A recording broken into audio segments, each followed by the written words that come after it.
Um episódio do Recorde Jurídico, hoje, nessa agenda, começando aí o mês de março, com um dos maiores especialistas em IA e automação do estado do Piauí. A gente tem a honra de receber o estudante de Direito agora, né, Paulo Coutinho. Seja bem-vindo ao Recorde Jurídico. Satisfação grande, Davi. Para mim, estar aqui no Recorde Jurídico é uma grande gratidão, inicialmente, mas de forma muito especial é uma grande missão. Eu tenho levantado essa bandeira desde 2021 aí, estudando fortemente IA, e agora tendenciando muito mais fortemente como acadêmico de direito para IA nas questões jurídicas. Paulo, para começar contextualizando, eu sei que você tem uma longa trajetória como mentor, muito por conta do Grupo Sebrae. Como é que isso tem ajudado, primeiro, na gestão das empresas e segundo, na tua experiência com startup empresas? Me conta aí um pouquinho. Legal. Eu tenho 16 anos de consultor credenciado ao Sebrae. Atuo em 3 linhas principais de frentes, que é tecnologia, gestão e negócios, né? Tecnologia, gestão e educação para negócios. Nessas 3 linhas de frente de formação e de entrega prática e inovadora dentro de cada uma desses 2 cenários, né? Inovação e tecnologia há muito tempo, cerca de 10 anos especialmente. Sim. Dos 6 anos do Sebrae, inicialmente focado naquele início da internet do Brasil, que era a internet para pequenos negócios. E depois disso, com o advento forte da transformação digital, eu vi uma experiência fora do país. Quando voltei, entendi que o Brasil ele se posicionava de forma diferente, como se fosse uma questão de letramento ou de iniciação da virada de chave da inovação para a transformação digital. Eu queria que tu me falasse com relação à importância da automação nas empresas e essa mudança de ver a IA como, além de um auxiliar, agora como consultor. Como é que você vê essa parte aí da IA substituindo mesmo profissionais? Deixa eu te falar, essa tua pergunta ela é bem forte, mas ao mesmo tempo verdadeira. Eu costumo dizer que o profissional ele vai ser substituído se ele não conhecer a inteligência artificial. E o que é conhecer a inteligência artificial? É desmistificar. Semana passada eu estava no município, no Maranhão, e a gente falava muito de um termo que eu tenho estudado bastante, que é a fluência em IA. Como é que eu sou fluente em algo? Ou quando é que eu sou fluente em algo? Quando eu consigo entender, falar, se comunicar. Perfeito. E compreender a forma como eu estou traduzindo isso e recebendo esse retorno dessa outra pessoa. Então essa fluência em inteligência artificial, na minha opinião, é o grande gargalo de hoje. E por que isso está acontecendo? Porque nós vivemos uma trajetória lá atrás ainda da saída, por exemplo, da qualidade, a entrada na inovação, da inovação à entrada na transformação digital e da transformação digital à entrada na IA. E o que aconteceu especialmente no Brasil? E aí eu estou generalizando, claro. Aqui nós não tivemos a transição certa, no time certo, de inovação para a transformação digital. Nós saímos do CIA para, ou melhor, C-inovação para IA. E isso tem um gargalo muito forte, especialmente nos negócios, porque os negócios não estão transformados digitalmente. E aí eu estou falando de cultura. Perfeito. Eu vejo muito o conceito de que os negócios agora vão ser feitos em torno da IA e não com a IA. Me explica esse conceito, que é isso, em torno da IA e não com auxílio da IA. Me conta um pouquinho aí. Por que é em torno da IA? Porque quem manda e quem sempre vai mandar no desenvolvimento e projeção e tração de negócios, especialmente negócios de base tecnológica, serão as pessoas. Perfeito. A IA nunca vai entrar no meu cognitivo. O meu cognitivo é que manda na IA. Então, por isso, o homem não será substituído. Eu não estou falando aqui de computação quântica, tá? Porque já tem estudos aí no futuro, mas não vou entrar nessa seara. Mas qual é o grande lance? A cognição é que manda no jogo. Então, se eu não tenho uma cognição forte para eu dizer que eu tenho fluência com essa IA, aí a gente separa o homem dos meninos. Falando aqui analogicamente, ou analogamente, desculpa. Então, aquele que souber ou ter fluência com a inteligência artificial, ele está bem posicionado no jogo. Aquele que imagina que sabe conversar IA, tratando ela como Google, fazendo uma pesquisa ou quero isso, esse aí, ele é menino quando desce pro play. Eu quero falar sobre os 3 conceitos da nova advocacia, que eu acredito que você tá aqui e eu já vejo em você esses novos conceitos, que a gente fala muito hoje sobre tecnologia, comunicação, e na comunicação tá o business e o direito.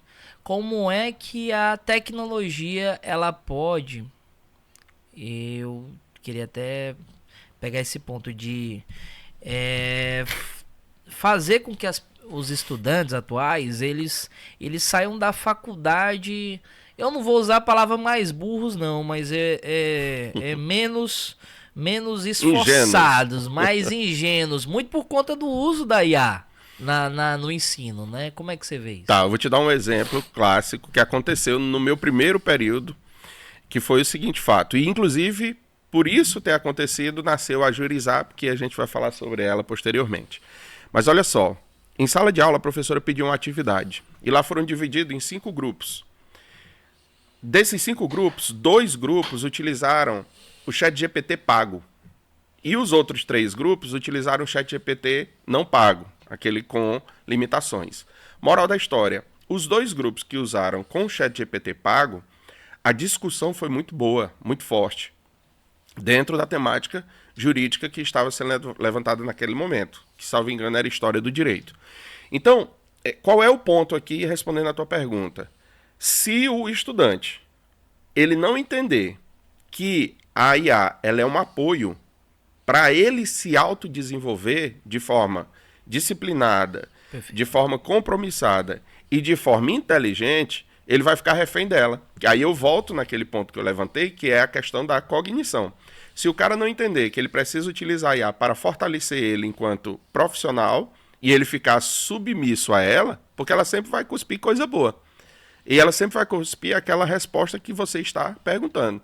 Então, aquela máxima de que as perguntas é que mudam o mundo, hoje, na inteligência artificial, ela só se reforça.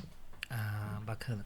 Vamos falar desse Jurizap aí. O que é o Jurizap e como é que você está imaginando ele para ajudar na vida dos estudantes? Legal. A Jurizap, ela nasceu com a dor dentro de sala de aula, que nada mais é do que resolver o problema daqueles estudantes que não tinham $20 para pagar, ou não tem $20 para pagar o ChatGPT. Convertendo em reais, você dá quanto mais ou menos? Isso dá R$ 120 hoje, né? O cara não R$115. tem R$115. Para pagar, ou não coloca dentro 80% dos estudantes, né, Não Paulo? tem, mais ou menos, né? 80%.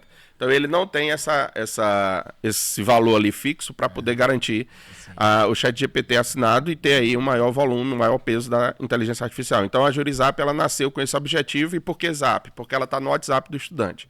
Eu hoje, por exemplo, dentro de sala de aula, eu tiro uma foto do meu telefone do quadro, o que o professor está explicando. A turma é particularmente grande, eu não quero atrapalhar o raciocínio do professor. Quando ele entra numa fala lá pontual que eu tenho dúvida, eu tiro uma foto do quadro e mando no WhatsApp aqui, isso no meu WhatsApp, tiro a foto e pergunto, e digo, me explica esse quadro como se eu fosse um aluno do primeiro ano do ensino médio. E a IA vem e me diz, é esse ponto que eu estou falando para você, entender como é que a IA pode te dar essa resposta para gerar o resultado que você deseja, né? Então esse, na minha opinião, é isso aí que eu falo que vai separar os meninos dos homens, digamos assim, quando se desce para o play. Então a Jurizap, ela nasceu com esse objetivo. E aí a gente está no momento de pivotar. Para quem não conhece, pivotar em modelos de negócio de base tecnológica é você virar a chave para uma outra perspectiva. E nós estamos trabalhando a possibilidade de nós crescermos a Jurizap no sentido de ofertar cursos para atividades complementares dentro das universidades. Esse é o nosso próximo passo. Isso é bacana, isso é bacana. Nesse momento de virada de chave, como é que você imagina a expansão agora? Eu vejo que você já está consolidado aqui em Teresina, né? Mas como é que as outras capitais já podem esperar? Fortaleza, Maranhão, João Pessoa, como é que tá isso aí? Tá. Eu sou um cara que eu trabalho muito com o pé no chão. Tenho muitos clientes aqui, como eu disse, 16 anos como consultor credenciado ao Sebrae. Eu só não atuei no Brasil de Florianópolis para baixo, mas todas as capitais de Florianópolis para cima eu já atuei. E por uma questão realmente de agenda e de oportunidades. Mas qual é o ponto em questão? A Jurizap, eu sou um cara que eu trabalho sempre com os meus negócios com muito pé no chão. Porque no final do dia, eu quero entregar o propósito que aquele negócio nasceu. E a Jurizap, ela sim pensa, né, de expandir isso para o Nordeste, mas eu quero primeiro ofertar isso dentro de casa. Então o Piauí vai ser prioridade, o Maranhão em algumas cidades, porque a gente já tem, como eu tenho colegas de sala de aula que também são do Maranhão, a gente já está chegando no Maranhão, inclusive tem muitos clientes do Maranhão da Jurizap, né, que já usam o serviço do WhatsApp, a Jurizap no seu telefone, e a gente quer olhar para esses dois estados pontualmente. Esse é o projeto para 2026. 2027, nós vamos pensar na alavancagem disso, como eu falei, sempre com esse olhar de, como você levantou aí a pauta, de startup, sempre buscando uma expansão específica.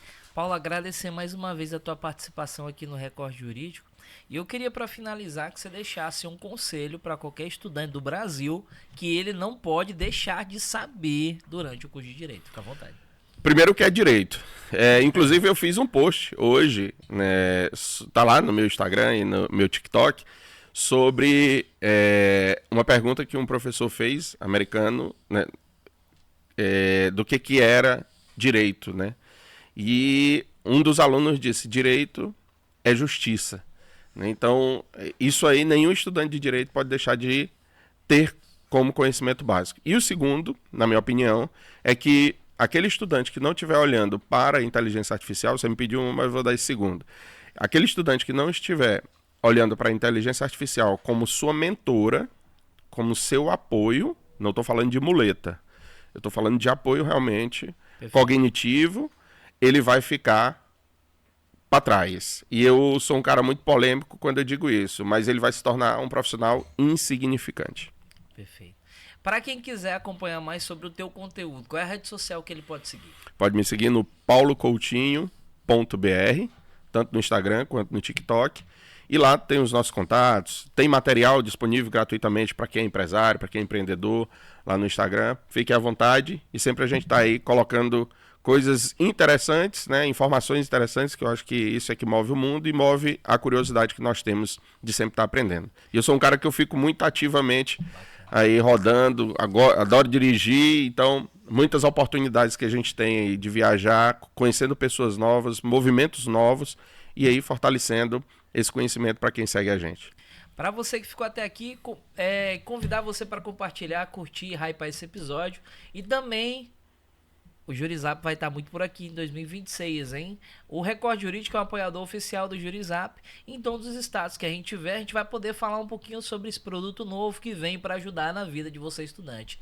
Então, segue, compartilha e até o próximo episódio. Tchau, tchau.